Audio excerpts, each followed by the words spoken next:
বুঝেছো? আমারও ঠান্ডা লেগে গেছে, গলা ব্যথা মাম্মামের মতো আমারও হয়ে গেছে। আমারও ঠান্ডা লেগে গেছে, তাই না? ঠিক হয়েছে। তোমার লেগেছে, আমার না হলে হয় নাকি? তোমাকে ছেড়ে কি আমি আর থাকতে পারি আমার মাম্মামকে ছেড়ে? তাই তো আমারও হয়ে গেছে। ঠিক হয়েছে, ঠিক হয়েছে। গুড মর্নিং এভরিওয়ান, সবাই কেমন আছো? আশা করছি সবাই ভালো আছো। আমিও আছি, ভালো আছি। আমি Rinku, welcome to my another blog. চলো, আজকের দিনটা সবার কাছে অনেক শুভ হোক। আজকে ধানতেরাস, ঠিক আছে?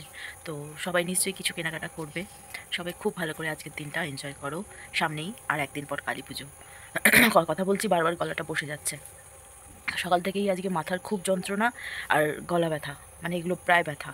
যেমন মানে কি বলবো, এখন তো এত পরিমাণে ওয়েদার চেঞ্জ হচ্ছে আর এদিকে গরমও আছে। তো মানে রাতের বেলা তোমাকে পাখা ছাড়া থাকা যাচ্ছে না, আর ভোরের দিকে তো খুবই ঠান্ডা লাগে। ঠিক আছে, এই ওয়েদারটা মানে কাটিয়ে ওঠা খুব টাফ, তাই না? চলো, আসছি। মেয়ে ঘুম থেকে উঠে গেছে, ঠিক আছে? এতক্ষণ মেয়ে ঘুমোচ্ছিল, সেই জন্য আমি বাইরে বসেছিলাম একটু রোদ বাইরের আবহাওয়াটা, রোদটা নিচ্ছিলাম যাতে একটু গলাটা ছাড়ে। তো একটু আদা দিয়ে গরম চা খাবো যাতে গলাটা একটু ঠিক হয়। ক্লাস আছে, ক্লাসে বেরোবো, ঠিক আছে? আবার আজকে বাড়ি যেতে হবে। কেননা এখন আজকে যদি বাড়ি না যাই তাহলে যেহেতু ধানতেরাস, আজকে কিছু দেখি কি কিনতে পারি, তোমাদের সঙ্গে শেয়ার করব কি নেব। আচ্ছা, আর আরেকটা হচ্ছে, যেহেতু আজ বাড়ি যাব, তো সেই জন্য তাড়াতাড়ি ক্লাস করে এসে মেয়েকে খাইয়ে স্নান করিয়ে দুপুরের দিকে বেরিয়ে যাব। কারণ বাড়ি পৌঁছতে একটু লেট হবে, ট্রেনের ভীষণ গণ্ডগোল, ঠিক আছে? তো চলো, মেয়েকে ফ্রেশ করিয়ে নিই। মেয়েকে ফ্রেশ করিয়ে খাইয়ে আমি বেরোবো, তার আগে আমি একটু চা খেয়ে নিই, তারপর তোমাদের সঙ্গে আসছি। টাটা। প্রায় অনেকের বাড়িতেই কালী পুজো, তো সেই জন্য অনেকেই ঠাকুর কিনতে বেরিয়ে পড়েছে। বুঝেছো? প্রতিটা দোকানে কত সুন্দর সুন্দর ছোট্ট ছোট্ট কালী মা প্রতিমা রয়েছে, তো কি সুন্দর লাগে। এই দেখ কাঁঠালটা, হ্যাঁ, জ্যৈষ্ঠ মাসে কাঁঠাল থাকে। এখন মা কি চলছে বললাম? অক্টোবর শেষ হয়ে নভেম্বর পড়তে যায়, কিন্তু এখন গাছে দেখা যাচ্ছে কাঁঠাল, ঠিক আছে? একবারে অবাস্তব, মানে যেটা এর আগে আমি কখনো দেখিনি, ঠিক আছে? তোমরা দেখেছো? এর আগে আমি কখনো দেখিনি। ওই যে কাঁঠালটা, ওই যে।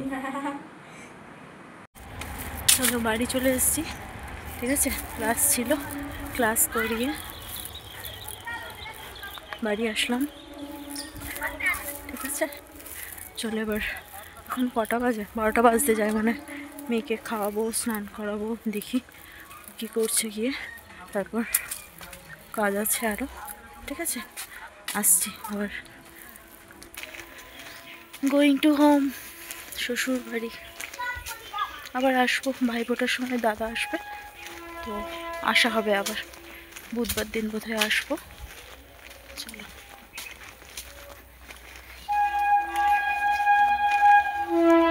মেয়ে চলে গেছে দিদুনের সাথে, মেয়ে চলে গেছে। টোটো আসছে, টোটো ডেকেছি, ঠিক আছে? টোটো আসছে। চলো,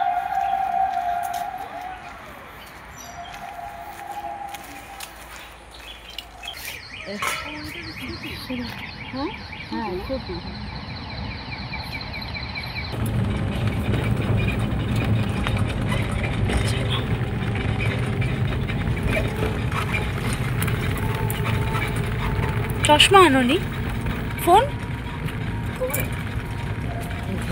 বাকিটা তোমাদের সাথে একবারে বাড়িতে গিয়ে দেখা করছি, ঠিক আছে? কারণ বাড়ি পৌঁছতে অনেকটাই লেট হবে, তো সেই জন্য একবারে বাড়িতে গিয়ে দেখা করছি। চলো বন্ধুরা, বাড়ি চলে এসেছি, ঠিক আছে?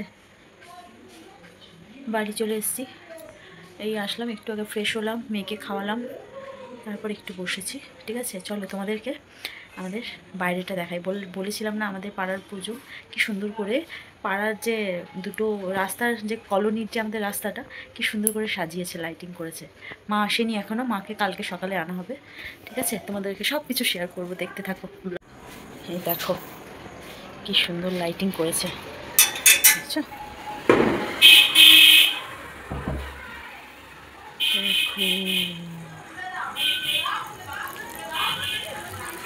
দেখছো? এটা হচ্ছে এই দিকটায় তিনটে মন্দির আছে মায়ের, ঠিক আছে? এই দিকটায় মানে এই যে রাস্তাটা আসছে, এই যে রাস্তাটা দেখতে পাচ্ছ, এই যে রাস্তাটা আসছে, তিনটে মন্দির আছে এদিকে তিনটে মন্দির আছে। এটা হচ্ছে আমাদের বেরিয়ে যাওয়ার রাস্তা, বাড়ি থেকে বেরিয়ে যাওয়ার রাস্তা। আর পুজোটা হবে মায়ের, মানে মণ্ডপটা করেছে এই দিকে, প্রতি বছর এই দিকেই করে, ঠিক আছে। এই দেখো কি সুন্দর করে সব সাজিয়েছে এরা, ঠিক আছে। পুরো রাস্তা সব লাইটিং লাইটিং লাইটিং, খুব সুন্দর লাগছে না চারিদিকটা? বাইরে থেকে কালকে তোমাদেরকে পুরো এটা শেয়ার করব। আজকের ভিডিওটা এই পর্যন্তই। ভালো করে সবাই পুজো কাটাও, ঠিক আছে। চলো রাতের খাওয়া দাওয়ার জন্য প্রস্তুতি নিতে হবে, দেখা যাক কি হয়।